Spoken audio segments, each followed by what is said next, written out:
नमस्कार दोस्तों, GK Arjun sir के चैनल पे आपका एक बार फिर स्वागत है। बीपीएससी शिक्षक भर्ती TGT plus PGT history practice set 10 में। तो चलिए वीडियो प्रारंभ करते हैं। वीडियो प्रारंभ करने से पहले आपसे एक छोटी सी रिक्वेस्ट, अभी तक आप हमारे चैनल पर नए हैं तो प्लीज़ इस चैनल को सब्सक्राइब करें। सब्सक्राइब करने के बाद बेल आइकन की घंटी को क्लिक करना ना भूलें, ताकि जब भी मैं अगला वीडियो अपलोड करूँ उसका नोटिफिकेशन आपके मोबाइल पर सबसे पहले पहुँचे। तो चलिए वीडियो प्रारंभ करते हैं। हाँ, अगर आप लोग इससे पिछला प्रीवियस वीडियो देखना चाहते हैं प्रैक्टिस सेट 9 तक, तो उसका एक प्लेलिस्ट बना हुआ है जिसका नाम है बीपीएससी एग्जाम, और उस प्लेलिस्ट का लिंक मैं डिस्क्रिप्शन में भी दे दिया हूँ। तो वहाँ से आप लोग पिछले प्रैक्टिस सेट भी देख सकते हैं। इसके अलावा प्रीवियस ईयर्स के पूछे गए पेपर के वीडियो भी आप लोग देख सकते हैं। तो चलिए वीडियो प्रारंभ करते हैं। यहाँ पर आते हैं पहले क्वेश्चन पर।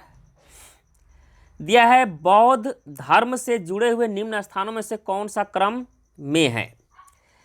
तो यहाँ पर दिया है बोध गया, कुशीनारा, वैशाली, सारनाथ, सारनाथ वल्लभी श्रावस्ती बोध गया, लुम्बिनी देवदह सारनाथ बोध गया, लुम्बिनी बोध गया सारनाथ कुशीनारा।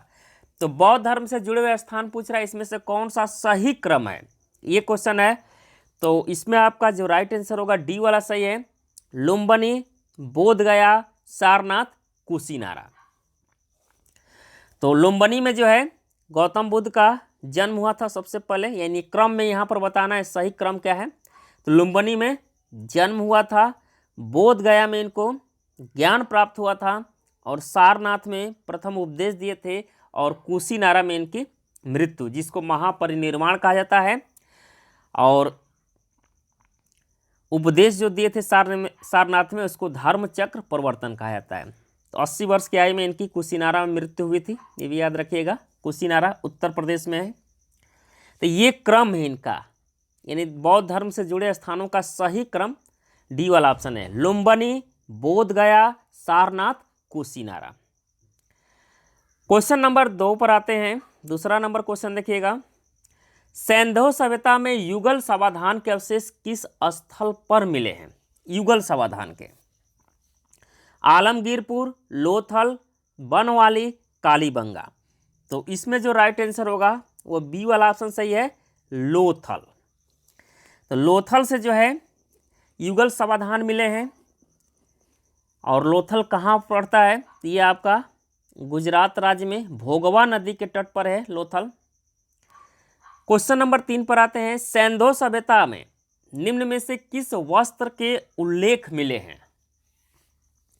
तो सैंधव सभ्यता में निम्न में से किस वस्त्र के उल्लेख मिले हैं, सूती के, रेशमी के, साटिका के, या दुकुल के। तो सैंधव सभ्यता का पूछ रहा है, तो यहां से सूती वस्त्र का उल्लेख मिला है, सूती वस्त्र का। क्वेश्चन नंबर 4 है, निम्न में से मिताक्षरा की रचना किसके द्वारा की गई है। निम्न में से मिताक्षरा की रचना किसके द्वारा की गई है, देवभट्ट, या पराशर, या जीमूतवाहन, या संत विज्ञानेश्वर। तो इसमें आंसर हो जाएगा आपका डी, संत विज्ञानेश्वर। तो संत विज्ञानेश्वर जो है हिंदू विधि संहिता मिताक्षरा की रचना की थी। इसमें हिंदू के कानून से संबंधित नियम बताए थे मिताक्षरा में। तो इसके रचनाकार अगर पूछता है तो संत विज्ञानेश्वर। और ये जो है संत विज्ञानेश्वर चालुक्य नरेश विक्रमादित्य खष्ट के दरबार में भी रहते थे। क्वेश्चन नंबर 5 है, अवतारवाद का उल्लेख निम्न में से किस ग्रंथ में मिलता है। अवतारवाद का दिया है गीता, मनुस्मृति, ऋग्वेद, सामवेद। तो अवतारवाद का जो उल्लेख मिलता है उस ग्रंथ का नाम है गीता में। किसमें मिलता है, गीता में। तो अवतारवाद का सिद्धांत जो है सर्वप्रथम भगवत गीता में आया था, वही गीता का नाम भगवत गीता भी इसको नाम जानते हैं, जिसमें स्वयं जो कृष्ण जी है, स्वयं जो कृष्ण जी थे, उन्होंने सतत क्रियाशील सर्वोपरि देव अवतार प्रकट किया था। तो इसमें आपका राइट आंसर ये सही हो जाएगा। क्वेश्चन नंबर 6 है, प्रारंभिक स्मृतियों के अनुसार ब्राह्मण को शूद्र द्वारा दी गई भिक्षा लेनी चाहिए, नहीं लेनी चाहिए, जल से पवित्र कर लेनी चाहिए, या कुछ भी नहीं कहा गया है। तो यहाँ पर ध्यान दीजिएगा, प्रारंभिक स्मृतियों में पूछा गया। प्रारंभ की जो स्मृतियाँ थी उसमें ब्राह्मणों को शूद्र द्वारा दी गई भिक्षा ली जाती थी, नहीं ली जाती थी, या पवित्र कर लेनी चाहिए, या कुछ भी नहीं कहा गया। इसमें आंसर हो जाएगा बी, नहीं लेनी चाहिए। स्मृतियों में बताया गया कि ब्राह्मणों को जो शूद्र द्वारा भिक्षा दी जाती थी वो नहीं ले सकते, तो बी इसका राइट आंसर होगा। क्वेश्चन नंबर 7 पर आते हैं। निष्क्रमण के पश्चात और समावर्तन के पूर्व कुल कितने संस्कार होते हैं? 3, 6, 8 या 10? तो इसका राइट आंसर हो जाएगा इसमें बी, 6। निष्क्रमण के पश्चात और जो है समावर्तन के पूर्व कुल कितने संस्कार का उल्लेख है? तो आपका 6 संस्कार का। वैसे टोटल देखेंगे तो 16 संस्कारों का उल्लेख मिलता है। गृह सूत्रों में 16 संस्कारों का उल्लेख इसमें किया गया। अब 16 संस्कार कौन है? जिसे मान लीजिए पहला गर्भाधान है, दूसरा पुष्वन है, तीसरा सीमांतोयन है, चौथा जात कर्म है, पांचवा नामकरण है, छठवां जो है निष्क्रमण है, सातवां अन्न प्राशन है, आठवां चूड़ाकरण है, नौवां जो है कर्णवेद है, 10वां विद्यारंभ है, 11वां उपनयन है, 12वां वेदारंभ है, 13वां केशांत है, 14वां समावर्तन है, और 15वां जो आपका विवाह है, और 16वां अंत्येष्टि है। तो ये 16 प्रकार के गृह सूत्र में संस्कारों के बारे में वर्णन किया गया है। जो निष्क्रमण के पश्चात समावर्तन के पूर्व कितने मतलब संस्कार इसमें उल्लेखित हैं? तो 6 हैं। क्वेश्चन नंबर 8 पर आते हैं। मनुस्मृति पर निम्न में से किसने टीका नहीं लिखी है? यहाँ पर क्वेश्चन पूछा है नहीं लिखी है। गोविंदराज, कल्लुक, मेघातिथि, विज्ञानेश्वर। तो इसमें जो आंसर हो जाएगा मनुस्मृति पर कौन टीका नहीं लिखी है? तो इसका आंसर डी सही है, विज्ञानेश्वर ने। विज्ञानेश्वर ने जो है मनुस्मृति पर टीका नहीं लिखी है। क्वेश्चन नंबर 9 है।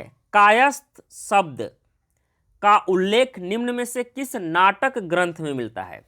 कायस्थ शब्द का उल्लेख जो है निम्न में से किस नाटक ग्रंथ में मिलता है? मुद्रा राक्षस, जीमूतवाहन, मालविघ्न या दशक रूपक? 10 रूपक हैं। तो इसमें आंसर हो जाएगा आपका ए, मुद्रा राक्षस में। तो मुद्रा राक्षस जो है विशाख दत्त कृत नाटक का नाम है जिसमें कायस्थ शब्द का उल्लेख मिलता है। क्वेश्चन नंबर 10 पर आते हैं। 10 नंबर क्वेश्चन देखिएगा। निम्न में से किसका समीकरण सिंधु घाटी से किया जाता है? दिलमुन, माकन, मेलुहा या बोगच कोई? तो इसमें आंसर आपका सही हो जाएगा सी वाला ऑप्शन, मेलुहा।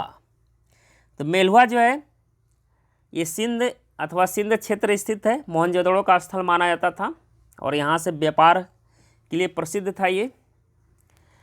क्वेश्चन नंबर 11 है। निम्न में से कौन त्रिवर्ग में नहीं आता है? कौन जो है त्रिवर्ग में नहीं आता है? धर्म, अर्थ, काम, मोक्ष। तो कौन जो है त्रिवर्ग में नहीं आता है? इसका राइट आंसर हो जाएगा इसमें डी, मोक्ष। तो मोक्ष जो है त्रिवर्ग में नहीं आता है।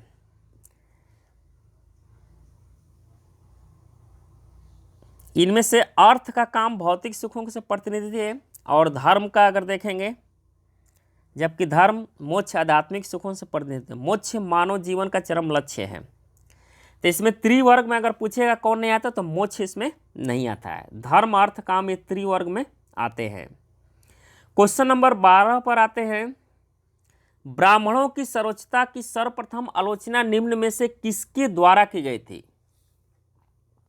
ब्राह्मणों की सर्वोच्चता की सर्वप्रथम आलोचना निम्न में से किसके द्वारा की गई थी?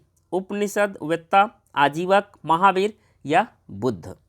तो इसमें आंसर हो जाएगा आपका डी, बुद्ध। तो ब्राह्मणों की सर्वोच्चता का सबसे पहले जो आलोचना किया गया था बुद्ध के द्वारा किया गया था। हाँ, अगर इसमें थोड़ा सा और डीप जाएगा तो किसमें उल्लेख किए हैं इसमें बुद्ध ने प्रसंग ब्राह्मणों के बारे में? तो ये दिघ निकाय एक ग्रंथ है, दिघ निकाय, उसी के अष्टसूत्र में ये बताए थे, या इनकी आलोचना की गई ब्राह्मणों की बुद्ध द्वारा। क्वेश्चन नंबर 13 पर आते हैं। नागार्जुन ने निम्न में से किस संप्रदाय की स्थापना की थी? नागार्जुन ने निम्न में से किस संप्रदाय की स्थापना की थी? योगाचार, वैभाषिक, सौतांत्रिक, माध्यमिक। इसका जो राइट आंसर होगा वह डी ऑप्शन है, माध्यमिक। माध्यमिक की जो है स्थापना की थी। क्वेश्चन नंबर 14 पर आते हैं। निम्न में से सबसे प्राचीन स्वर्ण सिक्का कौन था? सबसे प्राचीन, शतमान, क्रिसल, निष्क, पंचमार्क। 3 ऑप्शन में अनुसार बताना है कि सबसे प्राचीन सिक्का, स्वर्ण सिक्का, स्वर्ण मतलब सोने का सिक्का पूछ रहा है, कौन था? तो इसमें हो जाएगा आंसर आपका सी, निष्क। निष्क सोने का सिक्का था, ये सबसे प्राचीन था ये। क्वेश्चन नंबर 15 है। तृतीय बौद्ध संगीति का अध्यक्ष कौन था? पुराण कश्यप, वसुमित्र, मोगलीपुत्र तिस्य, अश्वघोष। इसमें आपका राइट आंसर सी सही हो जाएगा, मोगलीपुत्र तिस्य। अगर शासक का नाम पूछेगा तो मौर्य सम्राट अशोक के समय ये तृतीय बौद्ध संगीति हुआ था पाटलिपुत्र में, और इसकी अध्यक्षता किए थे मोगलीपुत्र तिस्य ने। क्वेश्चन नंबर 16 है। पूर्व वैदिक काल में निम्न में से किसमें प्रजातांत्रिक मामलों पर विचार विमर्श नहीं किया जाता था? जन, सभा, समिति या विद्ध। इसका जो राइट आंसर हो जाएगा ये होगा विद्ध। विदध इसका नाम है। इस तरह पढ़िएगा इसको, विदध, ये है शब्द। इसमें जो है प्रजातांत्रिक मामलों पर विचार विमर्श नहीं किया जाता था। यह एक प्रकार से जो है विदध जो है विद्वानों की संस्था होती थी। क्वेश्चन नंबर 17 है। पाषाण गृह कला का सर्वप्रथम विकास निम्न में से किस राजवंश के अंतर्गत हुआ? मौर्य, हर्यक, सातवाहन, कुषाण। तो इसमें जो राइट आंसर हो जाएगा ये सही है, मौर्य वंश। तो कला और वास्तुशिल्प का अगर देखेंगे तो मौर्य का जो शासनकाल था सबसे अधिक योगदान था, और पत्थर की इमारत बनाने का जो भारी पैमाना था मौर्य काल से ही शुरू हुआ है, ऐसा माना जाता है। क्वेश्चन नंबर 18 पर आते हैं। प्रांतीय प्रशासन का सर्वप्रथम कहाँ उल्लेख मिलता है? प्रांतीय प्रशासन का सर्वप्रथम कहाँ उल्लेख मिलता है? सिंधु घाटी में, वैदिक काल में, मौर्य काल में, गुप्त काल में। इसका राइट आंसर हो जाएगा आपका सी, मौर्य काल में। तो मौर्य काल में 5 प्रांतों का उल्लेख मिलता है, जिसके अधिकारियों को अभिलेखों में कुमार या आर्यपुत्र भी कहा गया है। क्वेश्चन नंबर 19 पर आते हैं। अर्थशास्त्र के अनुसार मौर्य सेना में निम्न में से कौन वर्ग शामिल था? ब्राह्मण, क्षत्रिय या क्षत्रिय वैश्य शूद्र या ब्राह्मण, क्षत्रिय वैश्य शूद्र। तो मौर्य सेना में कौन शामिल था? तो इसमें सभी शामिल थे, डी सही हो जाएगा, ब्राह्मण, क्षत्रिय, वैश्य, शूद्र। क्वेश्चन नंबर 20 है। अंगों में जैन ग्रंथों का संकलन निम्न में से किस संगीति के अंतर्गत किया गया था? पाटलिपुत्र, वल्लभी, यहाँ वल्लभी पढ़िएगा, मन नहीं है, वल्लभी, मथुरा, वैशाली। इसका राइट आंसर हो जाएगा इसमें ए, पाटलिपुत्र में। तो पाटलिपुत्र में जो है प्रथम जैन संगीति का आयोजन किया गया था, जिसमें अंगों का संकलन किया गया था। क्वेश्चन नंबर 21 पर आते हैं। निम्न में से कौन सा यज्ञ राजा के राज्याभिषेक से संबंधित था? अश्वमेध, वाजपेय, राजसूय या अग्निष्ठोम। तो इसका जो राइट आंसर हो जाएगा, राजा के राज्याभिषेक से संबंधित यज्ञ को क्या कहा जाता था? तो ये था राजसूय यज्ञ, सी सही होगा इसमें, राजसूय यज्ञ। क्वेश्चन नंबर 22 है। नंदी और शिव की मूर्ति से युक्त सिक्कों का प्रचलन निम्न में से किस शासक द्वारा किया गया था? हुविस्क, वासुदेव, यौधेय या बीम कटफिसेज। तो इसमें आंसर हो जाएगा आपका डी, बीम कटफिसेज। क्वेश्चन नंबर 23 है। कुषाण राजाओं ने निम्न में से किस धातु के सिक्कों का प्रवर्तन किया था? सोना, चांदी या सोना, तांबा या कांस्य। इसका जो राइट आंसर हो जाएगा वह सी है, सोना, तांबा। क्वेश्चन नंबर 24 है। निम्न में से कौन सा बंदरगाह गुप्त काल में सर्वाधिक प्रसिद्ध था? कागोंद, मुरारी, ताम्रलिप्ति या कल्याण। इसका राइट आंसर हो जाएगा इसमें सी, ताम्रलिप्ति। क्वेश्चन नंबर 25 है। निम्न में से कौन व्यवसाय का संकेत नहीं करता है? तो इसका देखिए ऑप्शन दिया श्रेणी गण पुग समिति, इसका राइट आंसर हो जाएगा इसमें डी समिति। तो व्यवसाय का संकेत नहीं करता है समिति। समिति जो है एक प्रकार के जो है साधारण राजनीतिक संस्था होती थी जिसमें जन और व्यक्ति के परिवारों के प्रमुख भाग भी लेते थे। इसके अलावा व्यवसाय से संबंधित श्रेणी गण पुग ये संबंधित था। तो ये था आज के लिए क्वेश्चन। तो उम्मीद करता हूँ कि वीडियो आपको पसंद आया होगा। पसंद आया तो इसको लाइक कर अपने दोस्तों के यहाँ अधिक से अधिक शेयर करें। धन्यवाद दोस्तों। जय हिंद, वंदे मातरम। मिलते हैं फिर अगले वीडियो में।